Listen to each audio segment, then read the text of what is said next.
नाज़रीन ग्रामी अस्सलाम वालेकुम वरहमतुल्लाहि ताला वबरकातुहू। उम्मीद करते हैं कि आप तमामी हज़रात बख़ैर आफ़ियत होंगे। नाज़रीन ग्रामी, आज हम फिर आपके सामने एक नई वीडियो के साथ हाज़िर हैं। उम्मीद करते हैं कि आप इस वीडियो को आखिर तक ज़रूर देखेंगे। इसमें हम कुछ क्लिप आपको दिखाएंगे। उसमें सबसे पहले जो हम आपको क्लिप दिखाने वाले हैं, उसमें हम ये समझेंगे कि शरीयत का उसूल क्या है। सबसे पहले ये शरीयत का उसूल हम डॉक्टर ताहिरुल क़ादरी साहब हैं, ये पाकिस्तान के।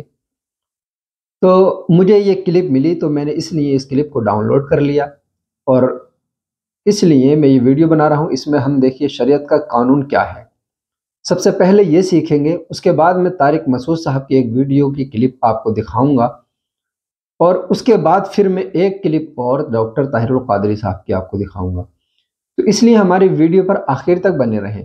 पहले देखिए मैं ये क्लिप दिखाता हूँ जिसमें शरीयत का उसूल क्या है वो हम समझेंगे, उसके बाद आगे बात करेंगे। पहले ये क्लिप देखें। कुरान और हदीस जिस मसले पर खामोश हो वो जायज़ होता है, जिस पर खामोश हो वो। लिहाजा ये ना पूछा जाए कि अगर आप किसी चीज को जायज़ मानते हैं तो इसकी दलील कहाँ लिखा हुआ जायज़ है। जायज़ लिखा हुआ नहीं मिलता। क्या अब ये फिकी मसला इस्लामिक लॉ का, शरीयत का, फिका का, जायज़ लिखा हुआ नहीं मिलता, नाजायज़ लिखा हुआ मिलता है। शरीयत का तरीका यह है कि जायज़ चीजों की लिस्ट नहीं बनाई गई। वैसे कई जगह जिक्र आ जाता है भैया हलाल कर दिया, हलाल कर दिया, इसलिए कि पहले वो चीजें हराम समझी जाती थी, अब हलाल कर दी तो जिक्र कर दिया। वरना शरीयत में, कुरान और हदीस में जायज चीजों की लिस्ट बोलिए नहीं लिखी जाती। जिन्हें हराम किया जाता है उनकी लिस्ट दी जाती है। भाई ये हराम है, ये हराम है, ये हराम है। हराम चीजों की फहरिस्त दे दी और फरमाया इस फहरिस्त को निकाल दो, ये हराम है, बाकी सब कुछ हलाल है। ये शरीयत मोहम्मदी है। इसलिए कहते हैं हुजूर ने फरमाया कि मैं आसान दीन लेकर आया। अब कुरान और हदीस में अब आप लस्सी पीते हैं तो कहीं तलाश करें लस्सी कहां लिखी हुई है हलाल है, तो किसी मौलवी साहब को लस्सी तो नहीं मिलेगी।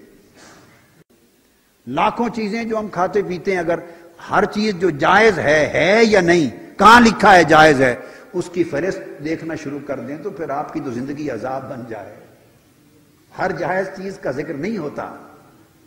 तो कायदा क्या है, जिन चीजों के लिए कुरान और हदीस ने मना कर दिया ये हराम है, हराम है, हराम है, बस वो निकाल दें, और बाकी जिसका जिक्र नहीं किया वो सब मुबाह और जायज है, वो सब जायज है। अल अस्लु फिल अशियाए इबाहतुन, हर चीज की असल जायज है, इबाहत है। जिससे मना कर देते हैं उसको निकाल के फेंक देते हैं, वो हराम है, बाकी जायज होती है। इस बात की समझ आ गई। इस उसूल के तहत लोग कहते हैं अब ये काम करते हैं, अब मिलाद पाक की खुशी मनाते हैं, कहां लिखा है जायज है। तो याद रख लें, जायज मानने वाले को किसी शय के जायज होने की कोई दलील देने की जरूरत नहीं है। दलील उससे पूछी जाती है जो कहे कि ये चीज नाजायज है या हराम है। जो हराम और नाजायज कहे उससे दलील पूछते हैं कहां लिखा है नाजायज है। अगर तो नाज़रीन ग्रामी, ये क्लिप आपने देखी, इसमें आपने समझा कि अगर कोई काम कर रहा है और वो उसको जायज़ कह रहा है तो उस पर फ़र्ज़ नहीं बनता कि वो उसकी दलील दे, बल्कि अगर कोई उसको नाजायज़ कह रहा है तो उसके ऊपर ये ज़रूरी है कि वो उसकी दलील पेश करे। क्योंकि कुरान और हदीस के अंदर हर जायज़ काम का जो है ज़िक्र नहीं किया गया, लेकिन हर नाजायज़ चीज़ का जो है ज़िक्र कुरान और हदीस के अंदर मौजूद है। नाजायज़ और हराम जो चीज़ें हैं उसका जिक्र मौजूद है, लेकिन अगर कोई चीज़ जायज़ है, बहुत सी ऐसी जायज़ चीज़ें हैं जिनका हमें कुरान और हदीस में सबूत नहीं मिलता, यानी नाम लेकर के कि ये चीज़ें जो है जायज़ हैं, इस तरह से जिक्र नहीं मिलता। लेकिन नाजायज़ कोई भी चीज़ होगी तो उसकी शरीयत के अंदर ज़रूर कोई ना कोई दलील मौजूद होगी, या कुरान मुक़द्दस के अंदर उसकी दलील मौजूद होगी। खैर, ज़्यादा लंबी गुफ्तगू ना करके अब मैं आपको जो क्लिप दिखाने वाला हूँ, ये तारिक मसूद साहब हैं। इनकी क्लिप आप देखें, ये कब्रों पर जाना नाजायज़ और हराम बता रहे हैं, और बिदात कहने के बाद और फिर ये कहते हैं कि हर बिदात गुमराही है। खैर, पहले आप इनकी क्लिप देखें, उसके बाद में एक क्लिप और डॉक्टर ताहिरुल क़ादरी साहब की आपको दिखाऊंगा। पहले ये क्लिप देखें। اگر مزار پہ جاتے ہیں اور وہ مزار والے سے مانگتے ہیں، ان کا خیال یہ کہ مزار والا ہمیں اولاد دے دے گا، پھر تو وہ کافر ہو جاتے ہیں، اسلام سے خارج ہو جاتے ہیں، ان کا نکاح ٹوٹ جاتا ہے، مرتد ہو جاتے ہیں۔ اور اگر مزار پہ جاتے ہیں نیت یہ کہ دے گا تو اللہ ہی، لیکن مزار پہ جانے سے اللہ خوش ہو جائے گا اور ہم کو دے دے گا، تو یہ بدعت ہے۔ اور نبی صلی اللہ علیہ وسلم نے فرمایا ہر بدعت گمراہی ہے، کیونکہ ہمیں قرآن و سنت سے نہیں ملتا کہ اولاد مزاروں پہ جانے سے مل جاتی ہے، بے شک اللہ ہی دے لیکن نہیں ملتی۔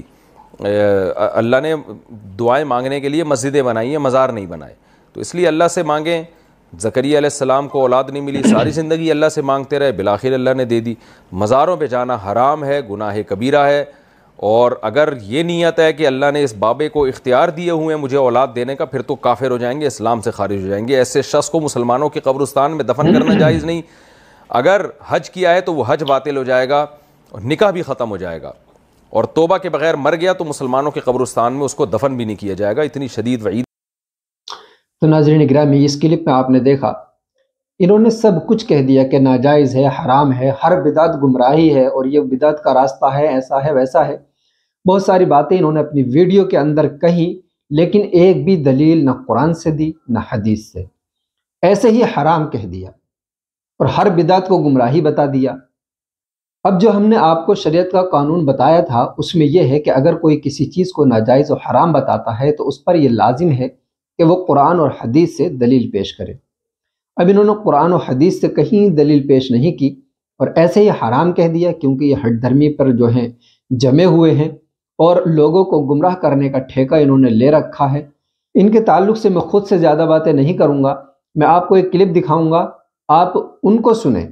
ڈاکٹر طاہر القادری صاحب کی یہ کلپ ہے، آپ اس کو سنیں، اور قبروں پر جانے کے تعلق سے جو انہوں نے دلیلیں پیش کی بخاری شریف، مسلم شریف سے اور دیگر احادیث مبارکہ سے جو ہے انہوں نے جو ہے دلیلیں پیش کی ہیں، آپ ان کو دیکھیں اور ان کی ویڈیو کو دیکھیں، اس سے آپ بخوبی اندازہ لگا سکتے ہیں